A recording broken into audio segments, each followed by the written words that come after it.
The Dragon Emperor's palace was as vast as the stars themselves. Towers of gold and silver rose high above the clouds, and gardens stretched farther than the eye could see.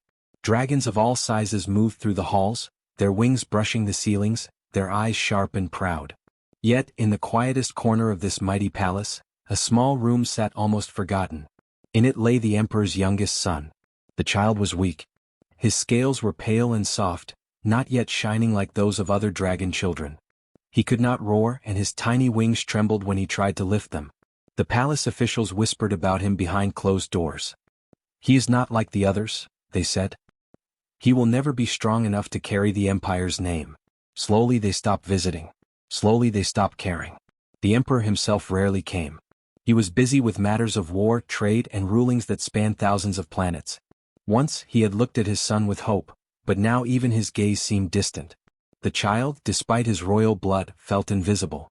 The only sounds in his room were the soft hum of the palace engines and the occasional drip of water from a leaky pipe. Outside the small room life went on. Nobles attended grand feasts, soldiers trained in the open courts, and dragons competed in contests of strength. But no one paused to think of the boy who lay sick and quiet behind locked doors. It was as if the palace itself had forgotten him. One of the few who noticed him was a human. He was a cleaner, the lowest among all the servants. His clothes were plain, his hands often wet from scrubbing floors, and the dragons rarely spoke to him. To them, he was invisible, a shadow moving silently through the halls. But the cleaner had a kind heart, and he saw the child. Every day he pushed the heavy door open, careful not to make a sound. He brought clean water in small cups, washed the boy's blankets, and sometimes sat near the bed.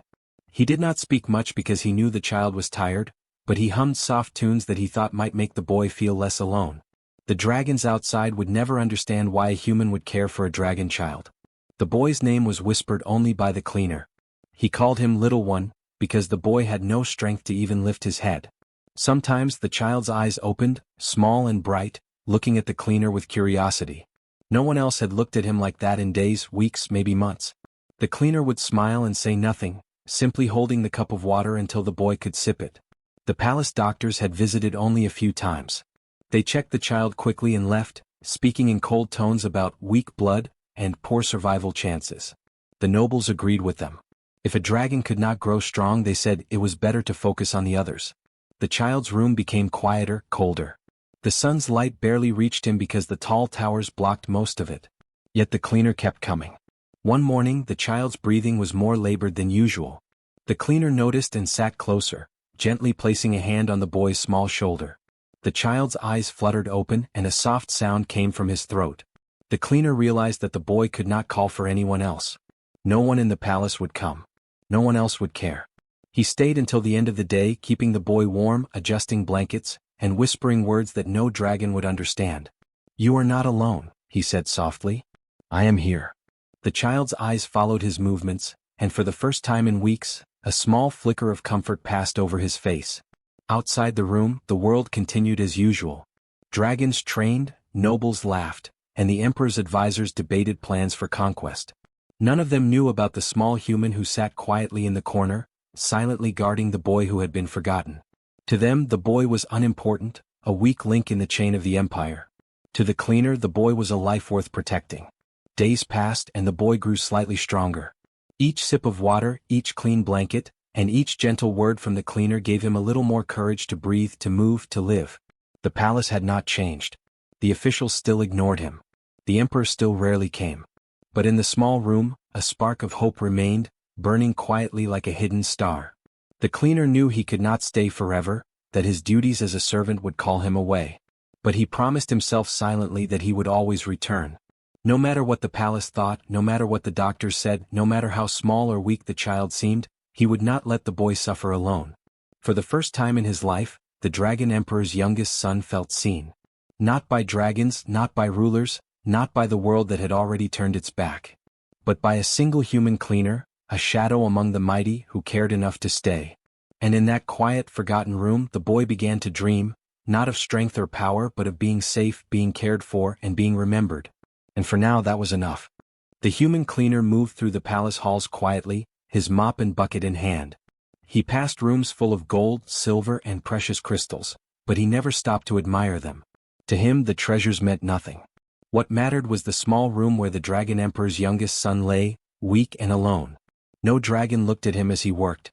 The nobles ignored his presence, and even the soldiers, with their large wings and sharp claws, barely noticed the human as he moved between the towers. To the palace he was invisible. But invisibility had its advantages. He could enter rooms and corridors unseen, slipping past guards and avoiding attention. And most importantly, he could reach the child without interference. Every morning he arrived early. The boy was usually still asleep, his tiny chest rising and falling slowly. The cleaner would kneel beside the bed, gently touching the boy's forehead to check for fever. Sometimes he would whisper, "Good morning, little one," and the boy's eyes would flutter open. The cleaner would smile softly, as if the boy's small response was the most important thing in the universe. The child could not speak and he could not even lift his head, but he seemed to understand the cleaner's presence. When the human moved around the room, he followed him with faint, curious eyes. The cleaner would bring water in a small cup, helping the boy sip it slowly, careful not to spill a drop. Then he would adjust blankets, smooth out wrinkles, and sometimes hum soft tunes that he remembered from his own childhood. The palace doctors had all but given up on the child. They said he was weak, that he might never grow strong, and that the empire could not waste resources on him. The nobles agreed. A child who cannot control his powers is useless, they said. Better to focus on the others. Even the emperor, busy with his duties, seemed to forget the boy existed. But the cleaner did not forget. He did not care about strength or power. To him, the child was simply a life that needed attention. Each small act of care mattered. A clean blanket, a sip of water, a gentle word. These were the only tools he had, but they were enough to keep the boy alive. One day the boy coughed sharply. The cleaner hurried to support him, holding him upright and rubbing his back.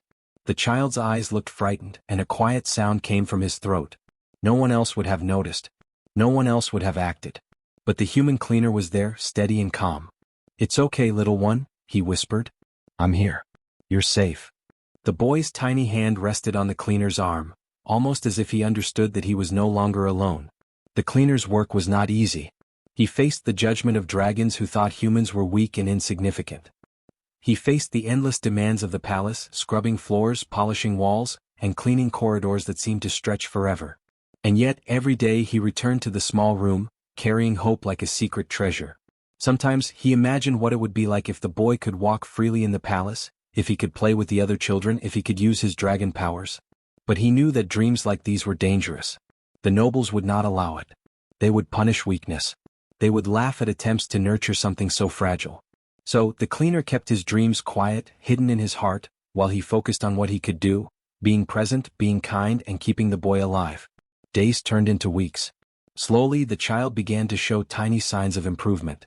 He could lift his head a little, follow the cleaner with his eyes, and sometimes even make soft, happy sounds. Each small success brought a quiet smile to the human's face. He never spoke to the other servants about it. No one needed to know. He did not seek praise or recognition. The boy's life was reward enough. One evening, the cleaner sat beside the bed watching the boy sleep. The sun was setting behind the palace towers, casting long shadows across the floor.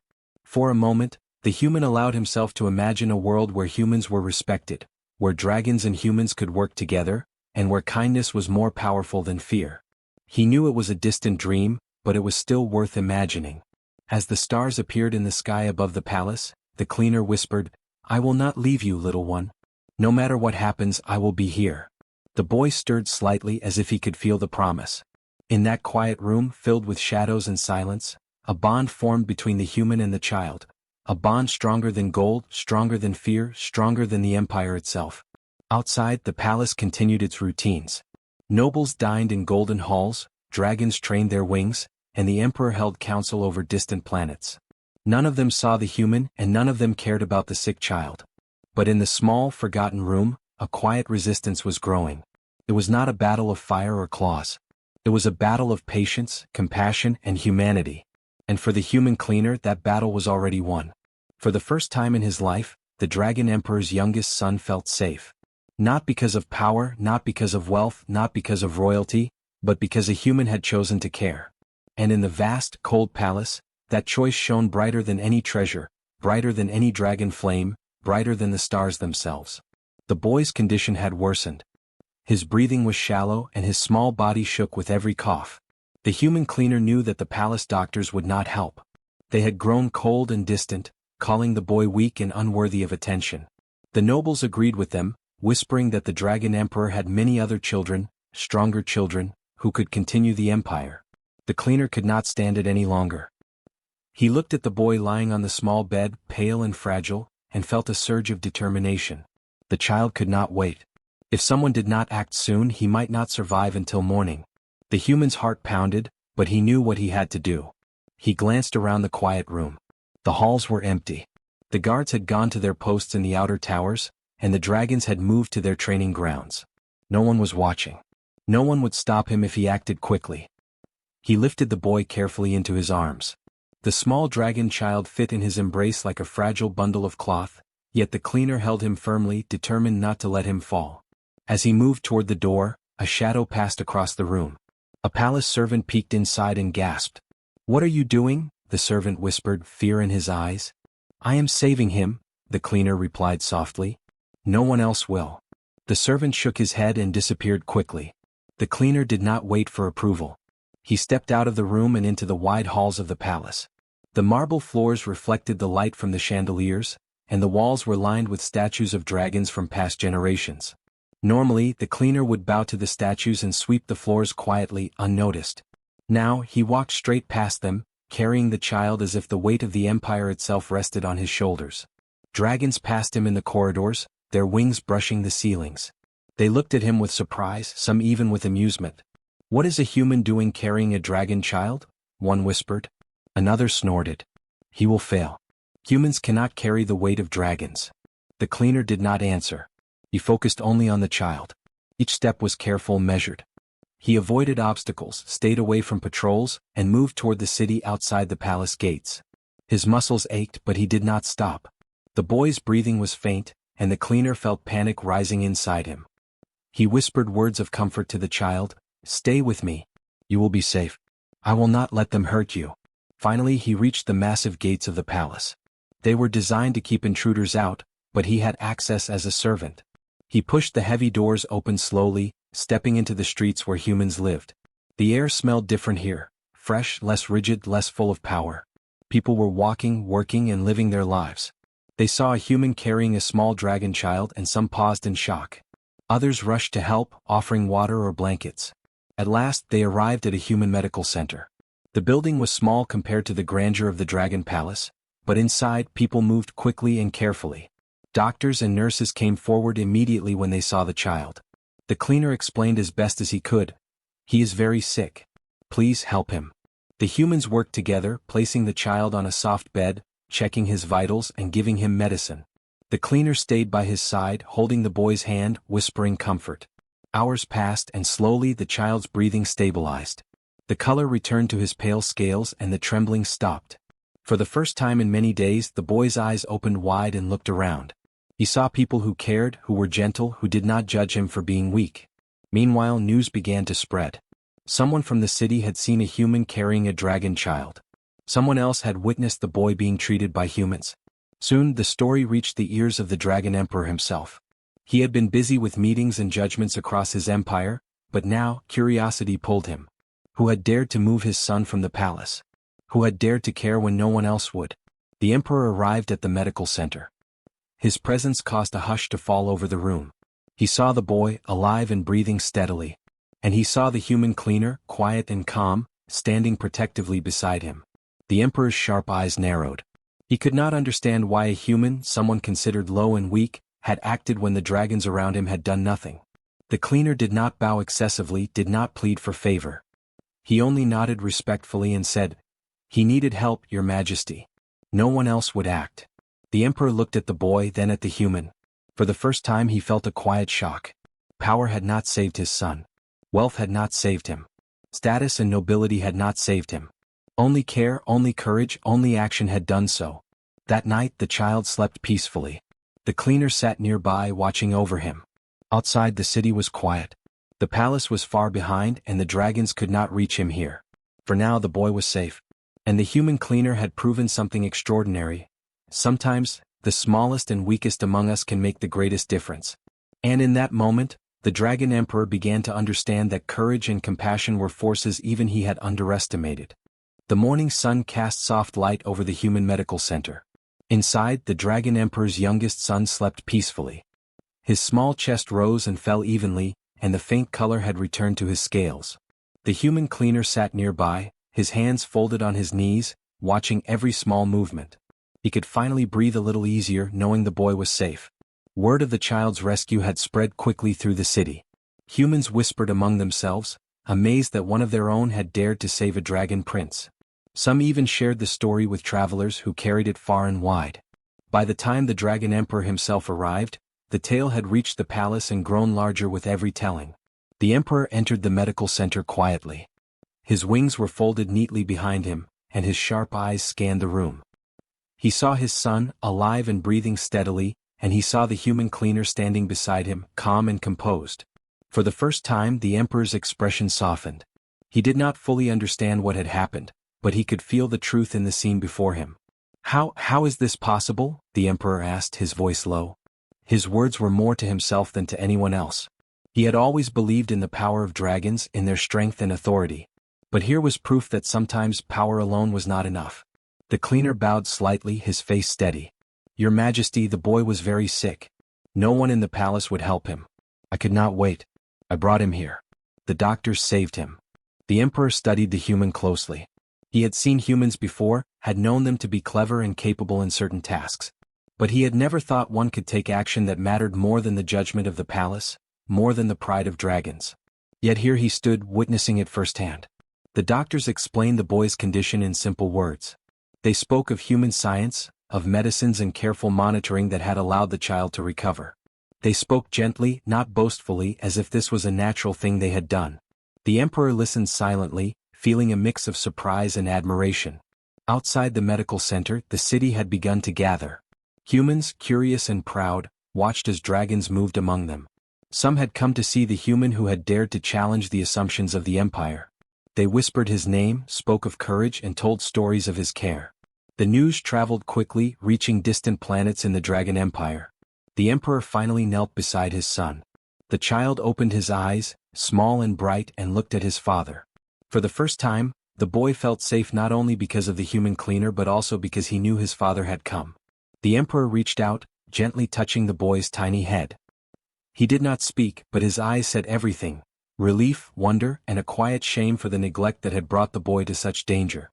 Turning back to the cleaner, the Emperor's voice was calm but firm. "You saved him," he said. "When no one else would, you acted. Why?" The cleaner looked down, then met the Emperor's gaze. "Because he needed help, Your Majesty. No one else would care, so I did. That is all." The Emperor was silent. His advisors and noble dragons had always claimed that only power and authority mattered. Yet here was living proof that compassion, courage, and simple action could change everything. He began to realize that the Empire's strength was not just in dragons' power but also in the humans who served them. Humans who had hearts, determination, and a willingness to act when the mighty would not.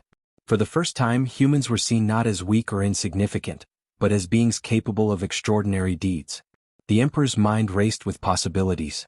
If even one human could save his son, what else could humans achieve if given respect and trust? The boy smiled faintly, reaching out his small hand. The cleaner took it gently, feeling the tiny grip and the warmth that came with it. It was a small gesture, but it spoke of trust and gratitude. The Emperor watched, understanding that this moment was a turning point. Not just for his son but for the entire empire. As the day passed, more humans came to see the child, offering gentle words and soft touches. The palace dragons who had once ignored the boy, began to speak cautiously to the cleaner. Some still doubted, but the seed of respect had been planted. The child's survival was no longer a secret. It was a story of courage, humanity, and the unexpected strength of one who had been seen as weak. By evening, the Emperor stood at the center of the room, looking at both his son and the human who had saved him. He realized something important. Power alone could not protect life. Authority alone could not ensure survival. Only courage, compassion, and action could do that. And humans, often overlooked, underestimated, and dismissed, had shown him this truth. The cleaner did not ask for reward or recognition. He simply stayed by the child's side, quiet and steady. And in that room, the Dragon Emperor's youngest son finally slept peacefully, surrounded not just by humans who cared, but by an emperor who had begun to understand the true value of life, no matter its shape, size, or species. And for the first time in the Dragon Empire, the idea that humans could matter, not just as servants but as heroes, was no longer a question. It was a fact, proven in the quiet courage of one human and the survival of a small dragon prince. The Dragon Emperor's youngest son had recovered fully. His scales glimmered faintly under the sun, his wings moved more strongly, and his breathing was steady. He was still small and young, but he no longer looked fragile. The human cleaner stayed by his side, quiet and watchful, as if protecting him was the most natural duty in the world. News of the child's rescue had spread across the empire. Every planet, every city, every corner of the Dragon Empire buzzed with talk of the human who had dared to act when dragons had failed. Whispers of courage and humanity traveled faster than any fleet of ships. Humans, once considered low and insignificant, were now admired and respected. People spoke of their quiet strength and of the choice to care, even when others would not. The emperor summoned his advisors. They had always claimed that strength and status were the only things that mattered. But now, faced with the undeniable proof of human courage, they had little to argue. The emperor's eyes were sharp as he addressed them. "This human saved my son. He acted when none of you did. You have relied on power for too long and forgotten that compassion is also strength." The advisors lowered their heads, unsure how to respond. The emperor did not wait for them. He turned to the human cleaner. "You have done what no one else could," he said. "For that you will be honored. Not with titles, not with gold, but with recognition. The empire must remember your deeds." The cleaner bowed, but he did not seek praise. He had never acted for reward. His only wish had been to save the boy. Yet even as he stayed humble, the emperor's words spread hope across the empire. Other humans who had been overlooked for generations began to be seen differently. They were capable of courage, care, and wisdom. They could make a difference. The boy slowly grew stronger every day. With the cleaner's constant attention and the human doctor's care, he learned to lift his wings and take short flights around the room. He began to eat with steady hands and even made small noises that sounded like laughter. Each day the cleaner's heart swelled with quiet pride. Not only had he saved a life, but he had also helped a young dragon discover his strength. The emperor visited more often. At first he came silently, unsure of how to approach his son after neglecting him for so long. But the boy recognized him and reached out with tiny claws, letting his father lift him gently. The emperor began to understand the value of patience, attention, and care. He realized that leadership was not only about power, conquest, or authority. It was also about seeing the lives of all within the empire, even those considered small or weak. The palace slowly began to change. Humans were no longer ignored in the corridors. Dragons watched them with new respect. Nobles began to speak less harshly of weakness, learning that even small acts could change destinies. The boy, once forgotten, became a symbol of hope and courage. He reminded the empire that life itself was precious, no matter the shape or size of the being who carried it. The human cleaner continued his work quietly. He did not seek titles or wealth. He simply stayed with the boy, teaching him lessons of kindness, bravery, and patience. And in return the boy gave him trust and loyalty. Their bond grew strong, built not on bloodlines or power, but on care, courage, and shared struggle. One day the emperor stood in the boy's room watching the two of them. He spoke softly, almost to himself, "Power alone cannot protect those we love. It is compassion, courage, and the willingness to act that makes the real difference." The boy looked up and smiled, and the cleaner nodded quietly. No words were needed between them. They had already shown the empire the truth. Humans, once considered insignificant, began to take a new place in the empire. They were trusted with responsibilities, honored for their bravery, and treated with respect. They had shown that courage was not measured by wingspan or flame, but by heart and action. The boy grew older, and with each passing day he became stronger, wiser, and more aware of the world around him.